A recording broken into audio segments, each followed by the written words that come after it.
From up here, it feels like you're standing at the edge of the world. But this isn't another planet, this is Oregon.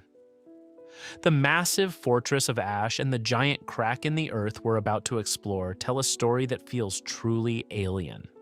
Look around. This entire basin, flat and vast, was once a massive ancient lake. And rising from its floor, this incredible formation tells a story of fire and water clashing in a spectacular show of geologic power. Welcome to Fort Rock. From the ground, it's a colossal, near-perfect ring of rock. From the air, it's a broken crown lying on the high desert floor. Geologists call this a tuff ring, but you can just think of it as a castle built by a volcano. Sometime between 50,000 and 100,000 years ago, this whole area was a shallow lake, part of a huge water system that filled these basins during the ice ages. Deep beneath the lake bed, magma started pushing its way to the surface when that molten rock, burning at over 2,000 degrees, hit the cold, wet mud of the lake bottom. The result was a cataclysmic explosion.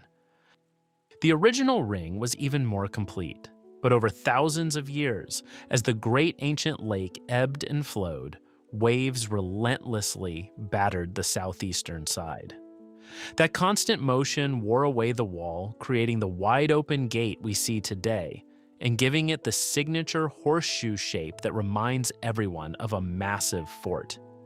It's an almost perfect piece of natural architecture, nearly a mile in diameter, a silent monument to an incredibly violent birth. When you look at the towering walls from inside, you can see the distinct layers from those eruptions. Some slope inwards, where the crater walls slumped back toward the vent. Others slope outwards, showing how the fortress grew with each blast. It's like a cross-section of a volcano laid bare for us to explore. This isn't just a pile of rocks. It's a history book written in ash and stone. When I visited, I was the first car to arrive. I had the park all to myself. This isn't a state park filled with the noise of campers or the roar of a waterfall. This place is massive, quiet. It makes you feel small. Places like this always leave me with little to say. I find myself absorbing the enormity of my surroundings, just present in this moment, no thoughts to distract me. Fort Rock is a place you can take in for an hour or spend the entire day examining every nook and cranny its walls offer up. Some walls are rough and jagged, hinting at their violent formation. Others are smooth or weather-worn, showing the softer side of age. Each one tells a unique story. Spending half a day in their company is always worth the drive. Leaving Fort Rock behind, our journey takes us deeper into Oregon's high desert. This is the Outback, a vast and sparsely populated region where the landscape stretches to an impossibly distant horizon. The drive itself is part of the adventure. You'll cruise down long, straight roads through Christmas Valley, a place named not for the holiday, but for a local pioneer named Peter Chrisman. Eventually, the pavement gives way to gravel and dirt, and that's when you know you're truly heading off the beaten path. This is Bureau of Land Management territory, public land that feels like it belongs to no one and everyone at the same time. Services out here are few and far between, so you have to come prepared. That means bringing your own water, good shoes, and a vehicle that can handle some rough roads.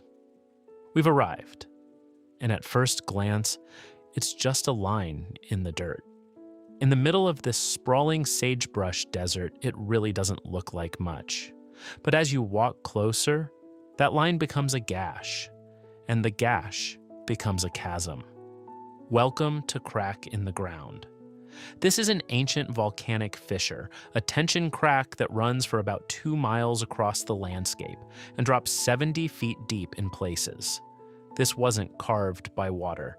This is the earth itself pulled apart. The leading theory is that as lava from nearby lava fields flowed over the area, the ground beneath sank just enough to create a tension zone over a hidden fault. The hard basalt crust on top couldn't stretch, so it did the only thing it could. it snapped. As you descend, the world changes almost instantly. The first thing you feel is the temperature drop. Even on a scorching desert day, the air down here can be a full 20 degrees cooler than on the surface. It's a natural air conditioner. Snow and ice can stick around in the deepest parts well into the summer, which shows you just how insulated this place is. Down here, your whole perspective is transformed. The walls are sheer, made of the same dark basalt you see everywhere up top.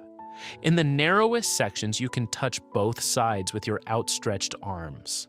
Look up, and the sky is just a sliver of brilliant blue framed by dark, fractured rock. It feels like you're walking through a secret passage in the Earth's crust.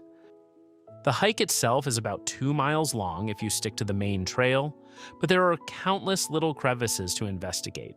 It's a rugged path, so you have to watch your step on the uneven rocky floor. The risk of rockfall is real too, a constant reminder that this is a living, changing place. You're not just walking through a canyon, you are walking inside a geologic event. Every twist and turn reveals new textures, bizarre rock formations, and the raw power of the tension that tore this land apart. It's an experience that's both humbling and exhilarating, a direct encounter with the planet's creative and destructive force. If you've ever explored a place that felt like another world, tell us about it in the comments below. We'd love to hear your stories of finding the strange and beautiful corners of our planet. And if you want to join more expeditions like this one, make sure to subscribe and turn on notifications so you don't miss the next adventure. Today we've journeyed through 2 of Oregon's most alien landscapes, each telling a different story of volcanic power.